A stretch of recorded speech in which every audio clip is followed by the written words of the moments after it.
In 3, 2, 1. All right, welcome back, guys. This is going to be a big show today. I'm so excited. I've got a number of supervisor of elections that are in Florida. We just had a crazy weekend that we've all heard about in Venezuela. We're going to talk about that. We're going to talk about how to make sure we don't Venezuela our elections. Or big question is, are our election systems already like they've had? So we're going to talk about that. We're going to unpack all of that here today. But first, I want to start with Dave Schaffel in Collier County, running for Supervisor of Elections. Dave, give us a little bit of your background and where you're running and about your campaign. Thank you, Jason. I'm Dave Schaffel. I'm running for Supervisor of Elections in Collier County, Florida. We're in Southwest Florida in the Naples area. I'm running as a grassroots candidate down here against an incumbent who was never elected. She was appointed, strictly an administrator, somebody who is not concerned at all about clean voter rolls or the insecurity and non-transparency of election machines. Wow. Yeah, she's somebody who's basically a bank president running the bank with a vault open. That's what she is. Goodness gracious. So that's why I'm running for Supervisor of Elections here. Wow. And do you have a primary? Florida's primary is in August, late August. Do you have a primary challenge? I do. I have two challengers. I have the incumbent, who, like I said, was elevated by the governor of Florida after her predecessor resigned. And I also have another competitor who has a career in law enforcement. He's not really a person who should be running for this position. Wow. But he's running. And so those are my two opponents in this Republican primary. Goodness gracious. And we've spoken a number of times. Our interviews have really gone viral. It's been great to talk to you about these different issues. You can find those on x.com/Jason W. Hoyt. Chris Gleason, let's go to you, candidate for Pinellas Supervisor of Elections. Tell us about you, your background a little bit, and the race that you have, and where is Pinellas County for those that don't know? Sure. So Pinellas County, we're right next to Tampa. We're Clearwater, St. Pete area, and my background is in software and technology and finance analysis, and I got into this kind of by accident, kicking and screaming. But once I got into it, I realized how important it was for us to fix these issues. And so now I'm running here in Pinellas County. That's great. So it made me nervous the first time talking to Dave. Dave's tremendous 40 years in IT, and I get that. We got the guys with the IT background who want to go into Supervisor of Elections to fix the IT with better IT. I was kind of nervous about that, but Dave, let me jump to you really quick. What was your answer when I asked you that question? As a guy who's got tremendous experience in IT, you're telling everybody. I'm telling everybody when it comes to elections, the less technology, the better. Wow. Chris, are you on board with that? You talk to someone like Chris and myself, the less, the better, because the more confusing it gets, even for IT people. Wow. And they do that on purpose, and we need to reverse it. That's excellent. Okay, Judith Jensen, candidate for Supervisor of Elections in Alachua County. Tell us where that is and tell us about your campaign. Alachua County is in the north central area. The biggest city is Gainesville, biggest university town. The donut hole is very blue. All of the outlying areas are red. And there's actually something called a Springs County initiative trying to break away because they're absorbing so much of the resources that never gets out to the redder areas. But I do not have a Republican challenger, so I will be running against the incumbent Democrat who has been in that office for 30 years in various, she didn't start out there. She started out as outreach coordinator, but she ran unopposed last time. And it just really bothered me that nobody stepped up. So with all of my experience digging into the voter rolls and just getting madder and madder at the lack of transparency, I decided that it was me who was going to step up. And so I did. Yep. Years ago, I had this picture meme I put on Facebook, and it said, "I always wondered why somebody didn't do something about that. Then I realized I am somebody." Yes. And that's wonderful that you've decided to do that. I'd love to hear more about what you discovered through the registration process that really, and that lack of transparency that really that upset you. Can you tell that briefly? A lot of the lack of transparency comes from VR systems, which is kind of a little, public records should be available through the Sunshine Laws, Right. but they lock them up in VR systems. And then anytime you make a request to get that information that's public, they have to unlock it, tab by tab, and then they charge you for it. So by the time you get the information, it's all redacted and distilled down, and I don't have the money to keep putting in the requests and paying for somebody to extract it manually. Didn't you already pay taxes for your public records to be public? One would think so, and it is public information that's on a disc, free from the state. But this, if you're asking for list maintenance activities, you have to pay for that, at least in my county. Goodness gracious. Wow. All right, Kathy Chamberlain, Pinella's Watchdogs. Tell us about you and Pinella's Watchdogs and your podcast. Well, like the name tells you, Pinellas County is right outside Tampa. I'm in the same county as Chris Gleason. And I'm an author. I wrote a book several years ago that I went all around the state of Florida speaking about. And it's a takeoff of Saul Alinsky's tactics that the left uses against us every single day, which most of us don't know about. But I kind of stumbled into this group because I was still am the ambassador for the largest grassroots organization for election integrity here in Florida called Defend Florida.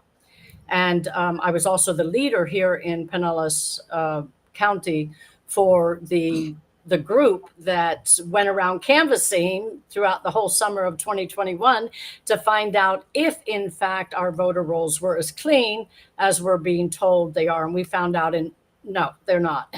As a matter of fact, we have about 20% of our voter rolls, not just here, but throughout the state, because Defend Florida was in 35 counties. And we all came up with the same evidence, basically telling us that 20% is stealable. And so I was so offended by the 2020 election from everything that I saw that I delved really deep into this. And then going further, I started up the podcast that you're referring to, which is Warn 2024. And that was really a motivator for activists out there who are wanting to get off the couch, but they don't know how to do it. And so I have activists on my show. And the way I got kind of dragged into this crew too was that I had David Kalin on my podcast probably 6 months ago now. And he told me such a fantastical story. Now, he is the America First SOE candidate from Charlotte County.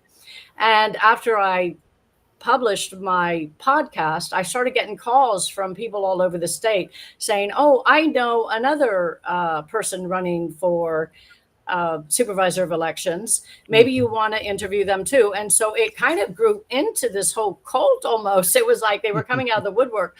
And so till this day now, we have 13 America First Supervisor of Election candidates throughout the state of Florida. And they are all as qualified as you're going to hear from these folks tonight. So I'm the only person here who's not a candidate running, but I kind of just make sure that their message gets out wherever I can. So Florida is it supermajority still in the legislature, supermajority Republican, Senate, House, Governor? So they tell us. Yeah. Wouldn't it be easy to make sure that we have the safest and securest elections in Florida? Yeah. Where do you think the pushback comes from? Or is there a pushback, or are they deaf ears? Is it we don't want to disturb the apple cart? Or Well, I don't know if we want to open the FSC Incorporated can of worms, Chris. But it's hard to believe, but there is a election machine union that's nationwide, and each state has one. And they work solely on behalf of the election machine companies, along with lobbyists who lobby for them to the state, House, and Senate.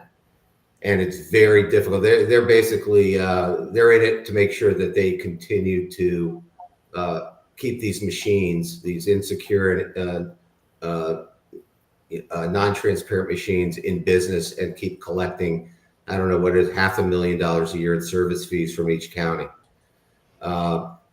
So it's just like the teachers union or the military industrial complex. Well, we have our little lobbyist and union that is in the pockets of our state legislatures. And I was in Tallahassee back in January. We had some great bills that defend Florida and us. We crafted some great bills that we got sponsors for, but as is no surprise, the leadership of the Republican Party in the state of Florida want nothing to do with them. Nothing at all. In fact, Jason, at the end of the day, they decided that they were going to support a Democrat bill, and it was the what was it, Chris? The Harassment. The harassment election workers bill, which is going around throughout the country to a lot of different states, which is simply don't question the elections bill, and if you do, we're going to throw you in jail. Right. Thankfully, and that's what our supermajority Republican Party ended up championing. So we had to go from being on the offensive to on the defensive.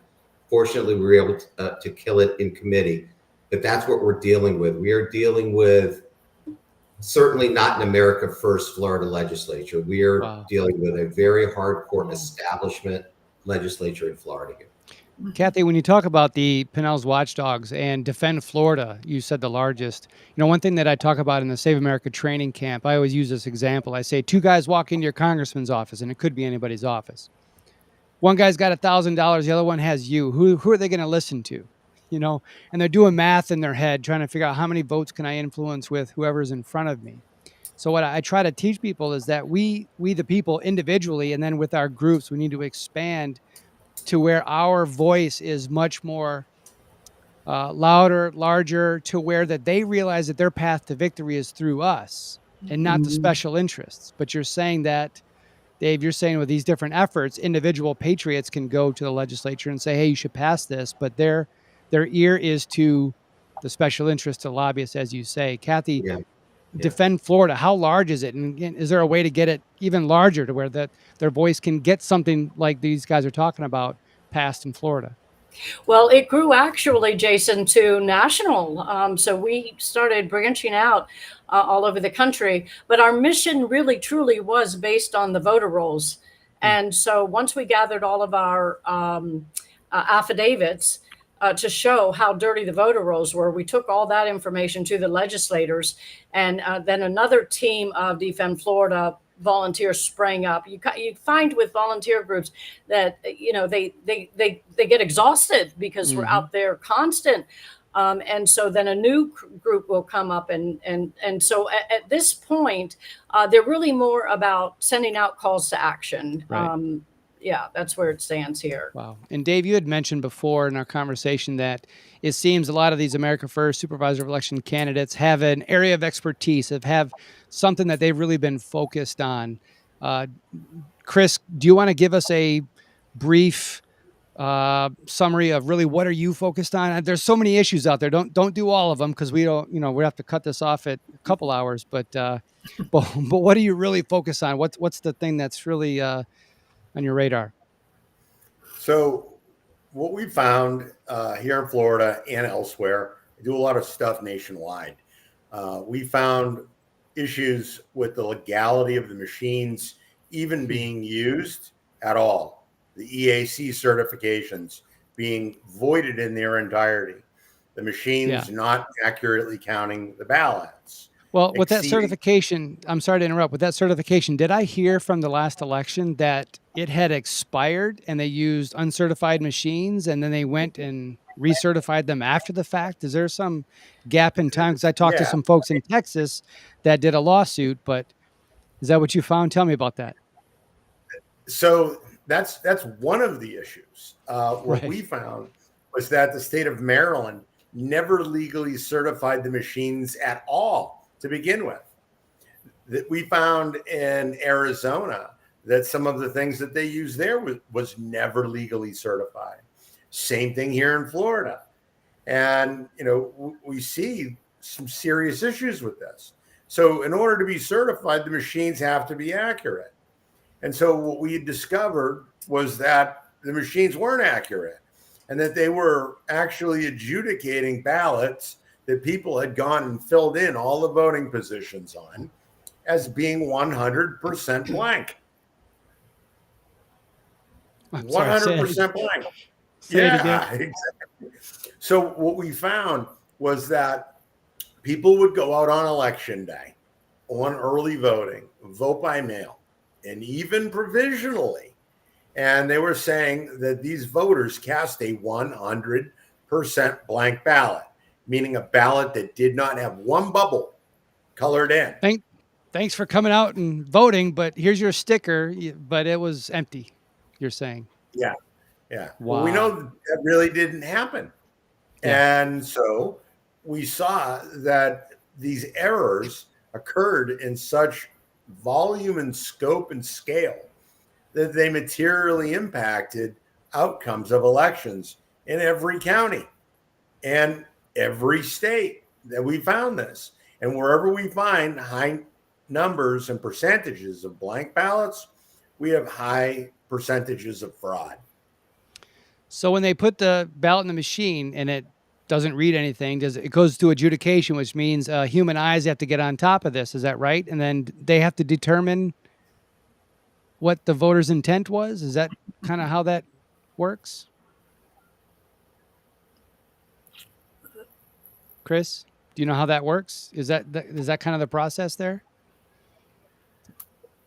Well, adjudication, he seems frozen, but adjudication is for not only the blank ballots, but for other instances. Right. And there's no guarantee of why they're taking a ballot into adjudication. It could be, the machine just randomly throws it out, and then all of a sudden it's being voted by somebody else's criteria. Right. I remember hearing about adjudication rates in Maricopa County, for example, that were in a couple of different key precincts, by the way, were through the roof, especially compared to historically. Mm-hmm. And then there's where was the other one where I heard where the processing by humans through the adjudication process was like that, however many they normally process per minute, and they were like processing that many. Chris, you're nodding your head. Yeah. Yeah, that happened all over the place. It happened here in Florida, happened in Arizona, happened in Maryland. And, a lot of it is tied to Rumbeck and their ballot. I like to call it ballot forging software. And it's Rumbeck Novus. And we know that they're doing really bad things. Wow. And so. Judith, what was your area of expertise or area of focus that you have that you want to bring up that you've done a deep dive on? Mostly list maintenance activities. I started out with Defend Florida just because, I don't know if it was about the time Kathy started, but there was nowhere to go to find anybody else who could help you with these things. Mm-hmm. Now groups have coalesced. We have Florida Fair Election Coalition. We have the Raccoon Army from Jeff O'Donnell. If you want something to do to help with election integrity, there's no excuse for not finding people who can help you. So I started something called Impact Alachua with just a little core group of leftover Defend Florida folks who were, looking to join something. We got into the Republican Executive Committee, and I'm the secretary now of our county. But, we needed to have a toehold just to reach in and have some oomph behind our requests. And I started out looking at deceased individuals for whom I even had death certificates. And we submitted a list of 50 people, hey Mick, to the SOE. And even 2.5 years later, 4 of these folks are still on the voter roll. Wow. It's like, what does it take to get people off the inactive? Wow. And they sit there forever. So that's where I was digging in. But not as effectively as these folks who put in incredible public record requests. Like I say, I had limited access. It looks like, Mick, you are at an event, but you got your camera going and all this. Mick, do you want to introduce yourself? Tell us what county you're in, what you're running for, how the campaign's going, and where are you at tonight? Mick Peters, Lee County, Supervisor of Elections. Just had a big article come out in the Naples News Press and have been called and solicited by hundreds of people for more interviews. Wow. Real happy. Good. Very good. There's lots more to do, and I'm trying to find out from the other guests if we're going to connect tomorrow morning in Tampa. Yes. Yes. Excellent. Excellent. Yes. Okay. Very good. So, Kathy, let's talk about Venezuela for a moment this past weekend, because obviously, actually, before we do that, Dave, let me dive into what you kind of have been focusing on. I didn't go to you yet, running in Collier County. Dave, you want to go into the what you've been focusing on? Well, in Collier County, I've been focusing on really the non-citizen issue here. We have a supervisor of elections that refuses to move on this issue. She claims she can only get the information from our supervisor, our Secretary of State in Tallahassee. He claims that it's a federal issue. It's like they're running in circles and blaming each other for not getting that information. Right. We know the Department of Motor Vehicles gets that information, and there's a wall between the Supervisor of Elections and the Department of Motor Vehicles. We know the Clerk of the Courts gets the information, but the Supervisor of Elections somehow cannot get citizenship information. It's just going to take a Supervisor of Elections who's going to be relentless and make that happen. Right. And that's what I intend to do. That's the number one thing I'm going to do when I take office. Yeah. Mick, it looks like you are at an event. You may have to go shortly or when you do, but I want to hear from you. Each person has been talking about really what they've been honing in on and focusing on for their campaign. I know there's a lot of different issues, but if you could name the top one that you've really been focusing on that drove you to want to run for office.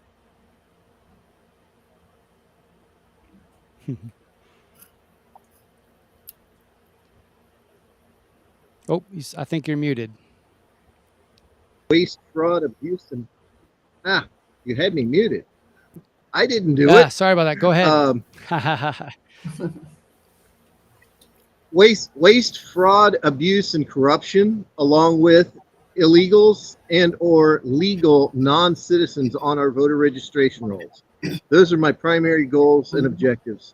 And when I say waste, fraud, corruption, I'm referring to very specifically, as a quick example, 18,453 mail-in ballots that were just sent out to people who had already moved away via the NCOA, the National Change of Address portion of the United States Postal Service, because our supervisor, the current occupant, couldn't be bothered to check.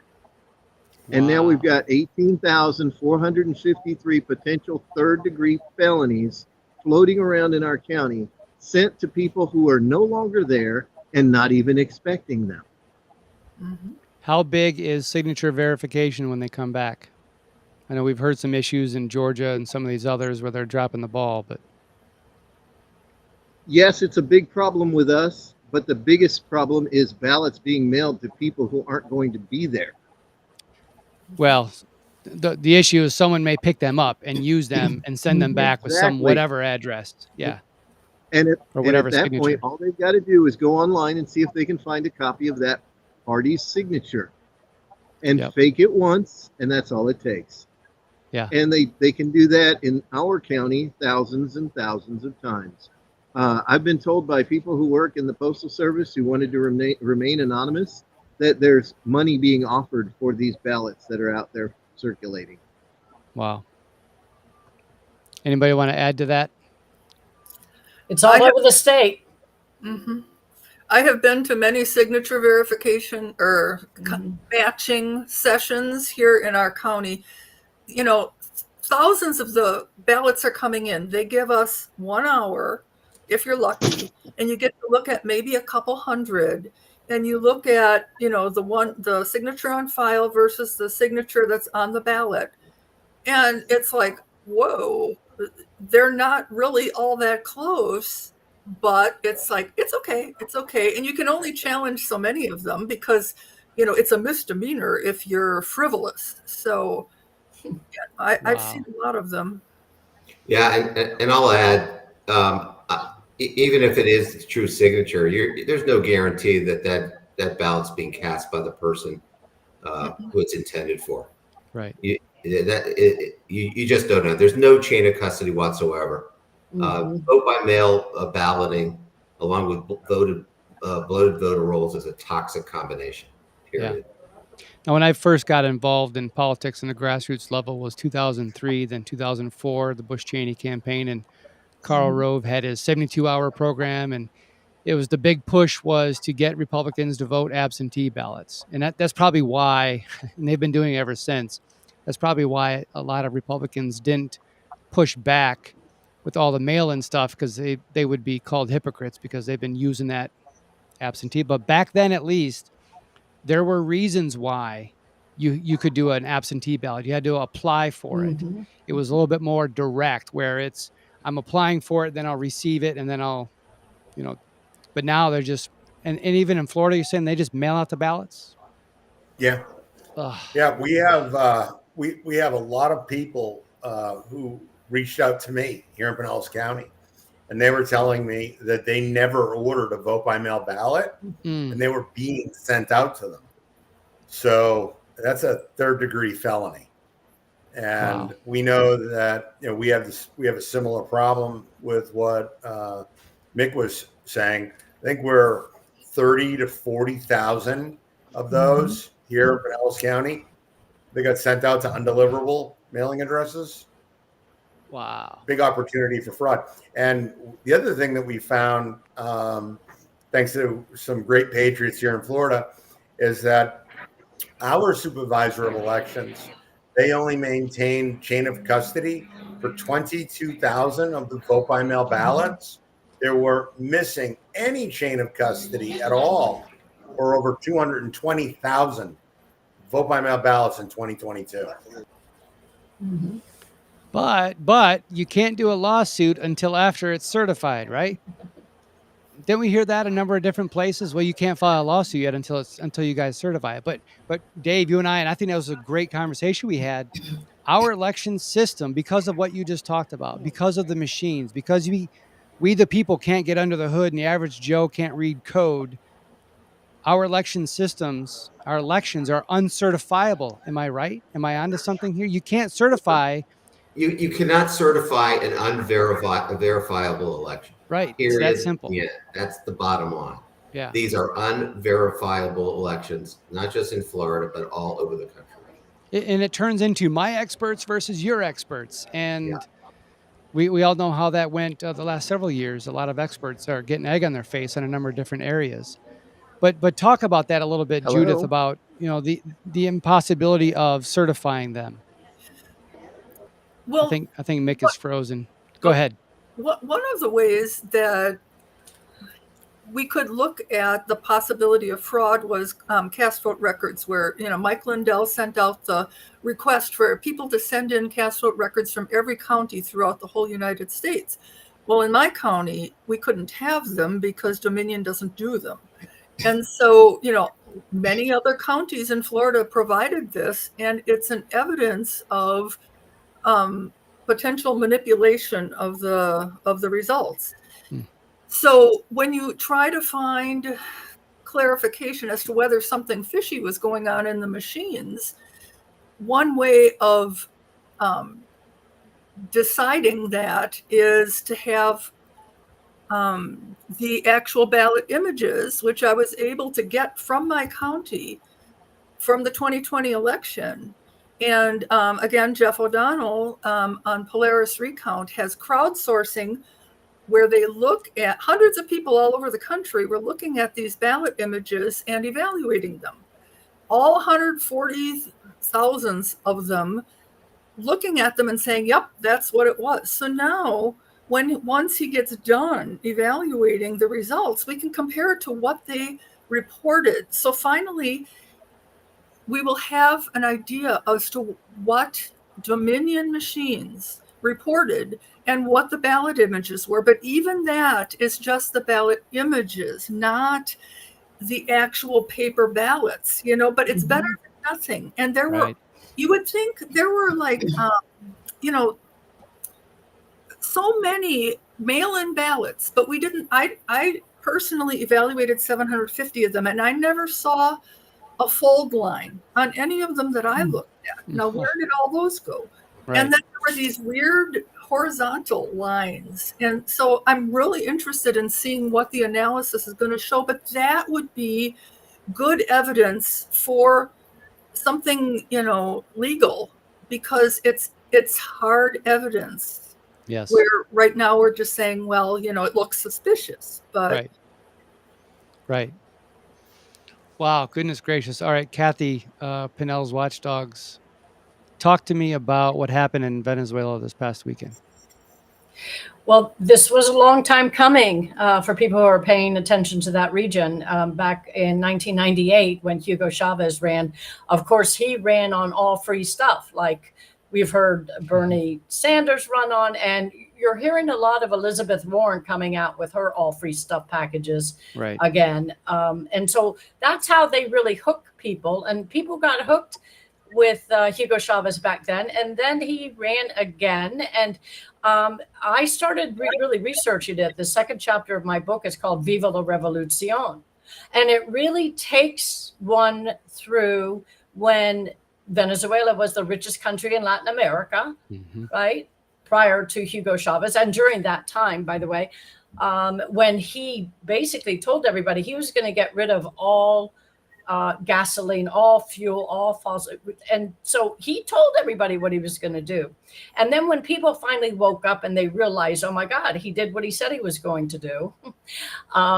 They had the Dominion machines take over for the, and I studied all the machines from back in that time. And this is how they confuse people. There was a chart that I saw where Dominion changes hands into Smartmatic. And I know that there are much smarter people on this panel than I am with the data and the machines and all. But for a novice like me, who really is not a data person at all, it was very obvious to me that they want to confuse the public. And they sure did a good job. And what was scary to me, when I did my research, was seeing how the very first thing that Hugo Chavez did pretty much when he got in power was he packed their Supreme Court.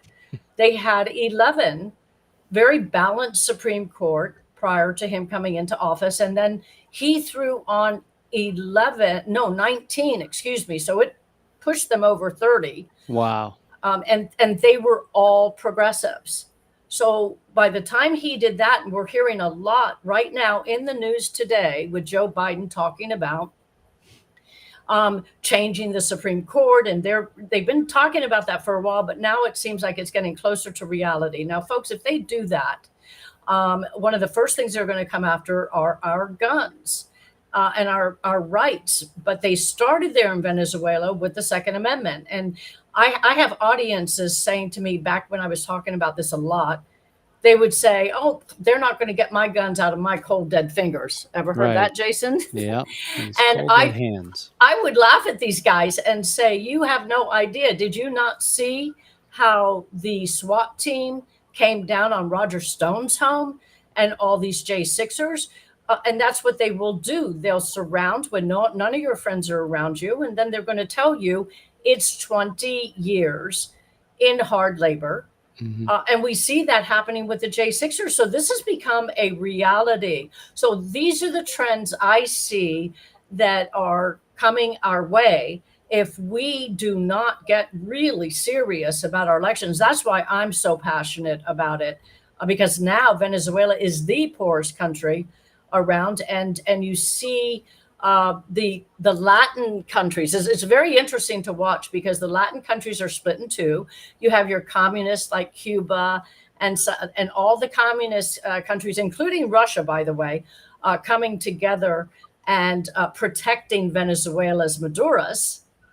And Right. then you have the Argentinian president that's so loved, Milei, coming together with a group of very democratic leaning countries that want freedom. They're all coalescing right now. So it's going to be quite interesting to see how this all turns out. Goodness gracious. How do we unpack that? So this past weekend they had the election, and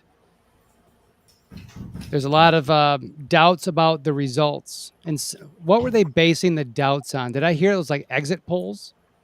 Yes, yes. The exit polls came right out, just like what we saw here. I wouldn't be surprised at all to see the what was the horse Right. that what did they call that we all saw when we woke up the morning after Yeah. Our 2020 elections. That's what's happening right now. So they closed everything down, and right now they're kind of recounting everything, just like they did in 2020. And I can't imagine that Maduro's is going to give up this power, because he's got the army on his side, and it's really going to come down to the military at this point.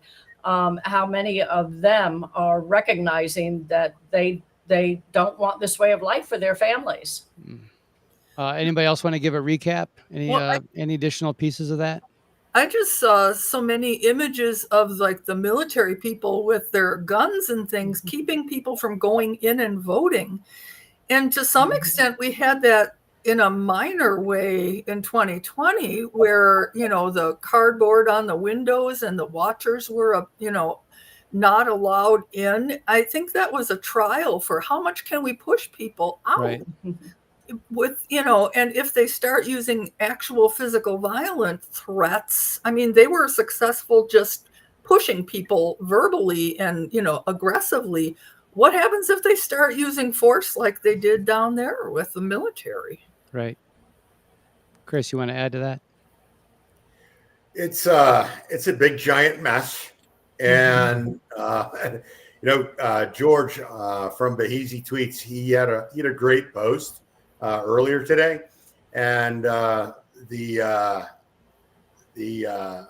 Maduro workers, they did a selfie picture from within their command center.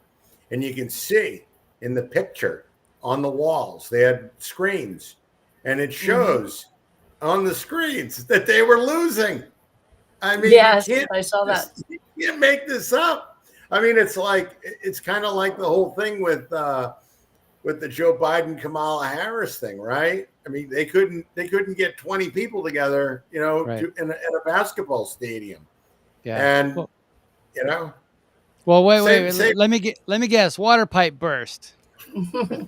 Got to send everybody home, except for you, Ruby, and you, and a few others. Dave, you want to add to the summary of what happened? Yeah, I mean, in 2020 we had Republican poll watchers that were run out of our county centers or our precincts, like up in Michigan. It happened in Detroit. Republicans were run out of there, and you only had a very partisan group of poll watchers and poll counters.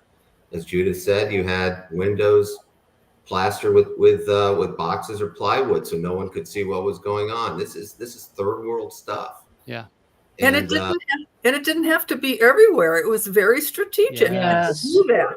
6 counties, right? Right, because our adversaries know that our elections for president are won and lost in 6 or 7 swing cities and swing states. Yep. And that's where they concentrate this malfeasance. Let's switch this to solutions. We don't want to end up, well, I say end up like Venezuela, but as you guys are saying, there's elements of that. We are Americanizing Venezuela's election system, right? We have different forms of pizza boxes on the wall, different forms of intimidation, and even this idea. I still go back to this. Well, you can't do a lawsuit until it's certified. That just is the most absurd. Once that toothpaste is out of the tube, has anybody ever put it back in? Ever? Let's switch this to solutions. What do we have to do in order to secure our elections? Give me the top 5 or 10 things that we need to do. Anybody jump out first? paper ballots. Let's go with that one. Yeah, I'll start. I mean, Yeah. uh, I know Chris and I may not agree on legislative reform. I think Chris, in Florida, we need to by law we must use tabulators. Chris has a good point though when he talks about the machines are non-verifiable, non-validatable, they're non-transparent, they're illegal, and it supersedes whatever laws in effect. But if you're looking to make legislative change, it's extremely difficult. We talked about that earlier in the program, and one of the reasons there are 13 of us running at the grassroots level is that's the only way you're going to light a fire under our state legislators to do anything about election reform when they feel like they may not get reelected. That's the only way it's going to happen. It's not going to happen from the top down. It's going to have to happen from the bottom up. So we can talk about what we want. I mean, if I was king, I would not use machines, and I would count every single ballot by hand in the precinct with a Republican, Democrat doing it like we used to. I would eliminate vote by mail balloting, except for overseas military folks, like it used to. And when you say that, verifiable by penalty of perjury, for those specific cases. Because people need to have accountability. I'm just going to be sick that day, or I have to work, or some loose excuse. Yeah, having a specific reasons. Yeah. Yeah, I mean, I'll tell you, and I'll just get back to what my number one thing that I know I can do something about without any legislative change is get the darn non-citizens off our voter rolls. Mm-hmm. We have excellent laws in Florida, just nobody enforces them, and it's likely done on purpose. And I'd like to hear again Chris's viewpoint on the machines. I know he has a little bit of a different viewpoint than I do on that, which is good. I'd like to hear that again. Sure. So Florida law that does have there are some good things in Florida law. First of all, we have what is called the maximum allowable error rate. Okay. Yeah. We know that the machines don't meet that. The machines are allowed one error in 1 million occurrences. And we're not meeting that. I mean, in Broward County alone in the 2020 election, there was over 177,000 100% blank ballots cast.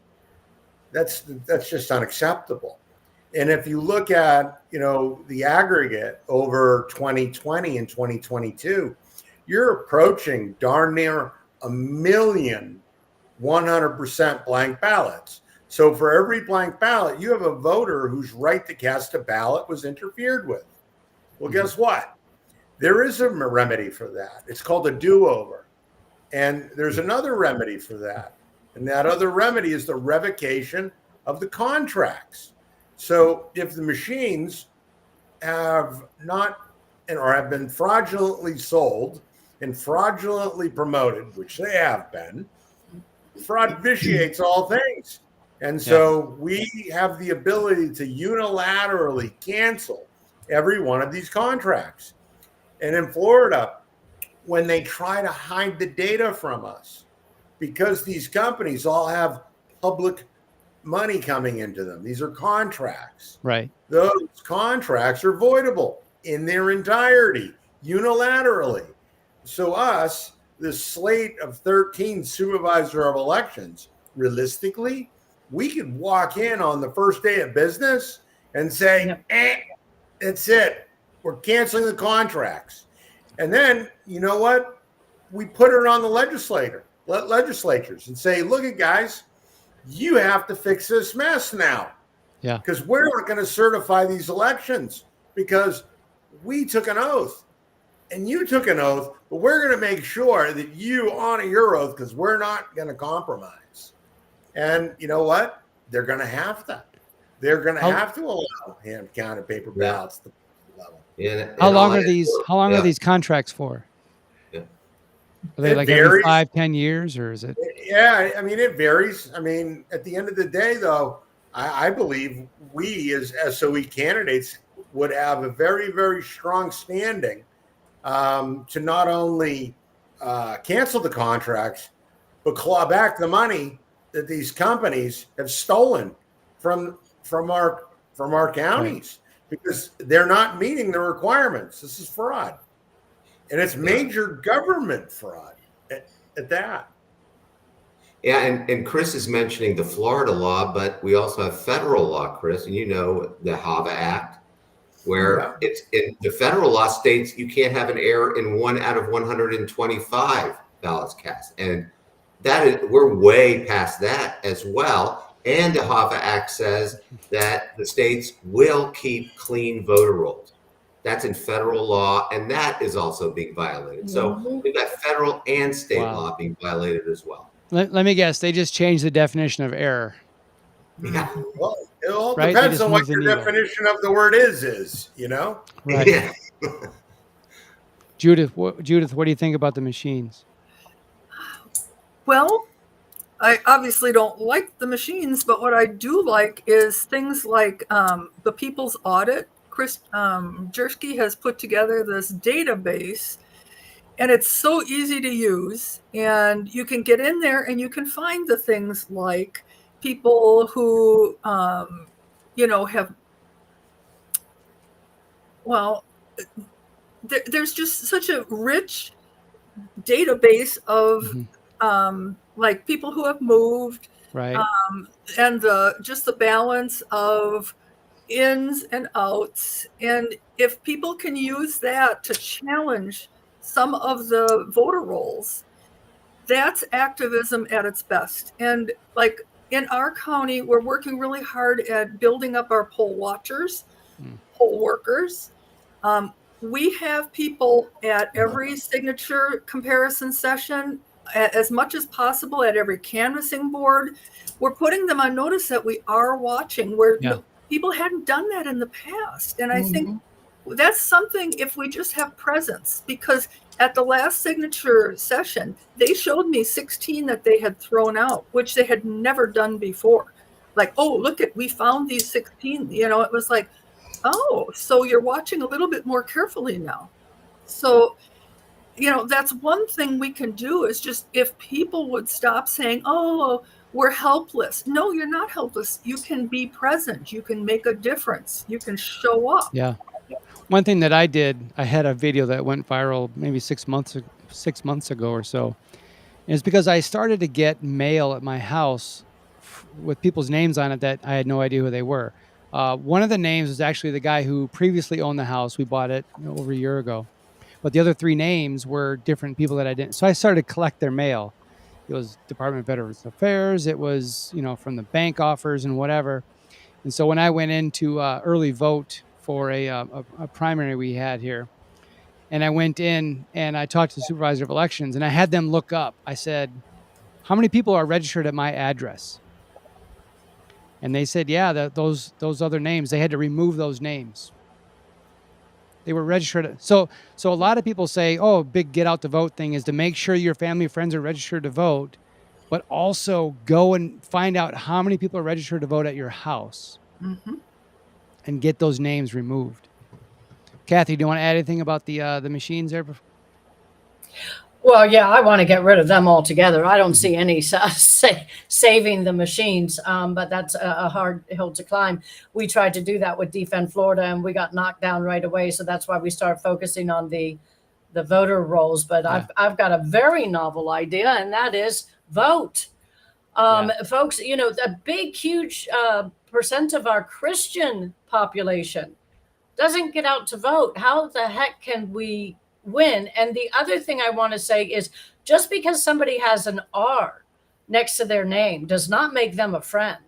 Right. If it wasn't for rhinos that I've had to fight, and many of these folks too, throughout the last 4 years, we would have already gotten rid of the machines at this point. And so try to, there's a lot of great candidates, like these 13 candidates. These are incredible patriots that are extremely knowledgeable, not like most of our SOEs. They've got no clue about the real data that it takes to run an operation like a Supervisor of Elections office. So let's get them out. Let's get new people in that can actually turn the tables here. And so I think, we need to get out and vote. We need to. That's why, by the way, Jason, The reason I founded Pinellas Watchdogs, and we just started up our second chapter, St. Lucie Watchdogs, I want to see watchdogs in every county, is because our local Republican executive committees are oftentimes run by establishment rhinos who keep bringing in candidates who are just going to do what they want them to do. So there's a lot we need to wake up to, but there's a lot of help in your counties, and that's what you got to look for. I was talking to someone online today about, we just got to, like you said, overwhelm the vote. I said, we got to make sure it's too big to rig. And they said, well, they're just going to manipulate the machines so they get their 50.2% to win. And I said, well, in order for them to rig the system, if you will, there's 4 pieces: registration, ballots, machines, and counting. And so the registration issue, if we were overwhelm the system as too big to rig with all of our votes, and if they don't have enough registrations to fill the ballots, then it's going to be obvious to people. See what I mean? But that's probably why the last year or so that the big issue's been illegals registering to vote, so they can puff up the registrations, so they can get a bunch of blank ballots in there. And then the counting issue, but proprietary software, we can't get in there and dig into the ones and zeros. So yeah, we've got to make it too big to rig. And I don't know if they're going to be prepared for us with this wave. I think it's one of the reasons that Joe Biden's out of the race. Yes. Is that the margin of fraud was too hard to overcome, and they performed a coup within their own party to get rid of him because he couldn't win, and bring in anybody who got within the margin of fraud. And that's where we are today. But we also don't want them to know how big our margin is by doing it too early. These, the idea that we should all vote so early, that just gives them the margin that they need to produce. Right. Yeah, they always say that in Illinois. Cook County, Chicago, deep blue, and they're always last with the numbers. And it wasn't because they're slow; it's because they're determining how much they need. Right. Yeah. Well, and for example, our supervisor of elections here, this is why Pinellas Watchdogs begged, literally, Chris Gleason to run, because our SOE is a Republican, and it's pushing for 100% mail-in ballots. Oh, you're kidding me. No, that's a recipe for disaster. So you have to ask yourself why. I mean, and the Republicans are all backing her, the establishment here. So it's an uphill battle. And folks, here's the other thing you can do. I forgot to mention: support your America First candidates. These guys are operating on shoestrings. Yep. And where, they're up against monstrosities of super PACs with all the money in the world. And it's just sad to see that they've stepped up and they put everything on the line. And people are so worried either to give $5 because their name's going to be on a roll that they don't want it on, or what have you. Let's support all of these people. It's time. We may not have Marco Rubio just came out. I'm no big fan of his, but he said that if Venezuela, the next thing he expects is for all the communications there to go down, the internet completely. So we have to stay ahead of this. Yep. We have to make sure that we win this election, and we have to take our country back. And everybody can do something, even if they can't go out and door knock. Like you say, they can provide some kind of support. They can make phone calls. They can staff the office somewhere. They can, I don't know, do text messages or something. Just get off your butt and do something. Yes. Well, that's the purpose of my podcast, Warn 2024. I only interview everyday average activists so that I can show people. Every week I have a different one on. People who are just like us, that just have gotten off the couch. And my hope is to give people a wake-up call and an idea. Wow, I can do that, from the comfort of my own home. So, yeah, absolutely. Dave, final thoughts. Yeah, just watching what happened in Venezuela, you hope and pray that it doesn't come to the United States. You saw some eerie similarities in certain areas that we talked about earlier. And it's one of the reasons that I know I'm running for supervisor of elections. And I think, I'm not going to speak for everybody else, but I think why they're running as well is because we all know it's only going to happen at the grassroots level across the country, and work our way up and light a fire under our state legislatures to make change. And that hopefully will eventually get up to the federal level. It's not going to happen from the top down. That's why these races are so critical. Chris, final thoughts. Get involved. We can't do this by ourselves. You have to get involved. You got to put down the pickleball and the golf club, put down the Knicks, and get involved. Help your local candidates, because this is a lifetime. This is the most important election in decades. So we need your help. Text, call, whatever you can do. Knock on doors, anything. Yeah, I used to say, or we've all used to say that, if you don't vote, you can't complain. But now the stakes are even higher. If you don't do all you can to volunteer your time to get out to vote, to get as many people registered, to get as many people supporting and protecting, defending and promoting and voting for freedom, then you can't complain. You have no right to complain unless you get up off the couch and get engaged in this process. Judith, last final thoughts. I'm just thinking, what are you going to tell your kids and your grandkids? Yes. What were you doing when we were losing our country? Were you watching TV? Were you playing pickleball? Or were you actually contributing to saving, our country? So. Amen. Kathy, final thoughts. Yeah, that's as much as I can offer. If people want to get any ideas, they can reach out to PinellasWatchdogs.org. We have a whole bunch of stuff on our website there that will really get people thinking. So thank you for doing shows like this. And by the way, it's not enough to watch. You've got to join. You've got to share the message. Otherwise, it just sits there in your little laptop and does not get out. So thank you, Jason, for having this. Dave, thanks for getting us all together here as well. I'm so honored to have been called really to kind of organize this group of 13 candidates. It's been an amazing journey, and we have to win. If half of us, these candidates, can get in, it will change everything. That's awesome. God bless you guys. I thank you so much for taking the time tonight, especially on such short notice, putting this together. I wish each of you I'll pray for each of you. I love each of you. Thank you for your service to our country. I from the bottom of my heart, what you guys are trying to do is tremendous, and you are changing the conversation, and you're going to make an impact. God bless you guys. Thank you so much. Thank you, Jason. Thanks for the opportunity.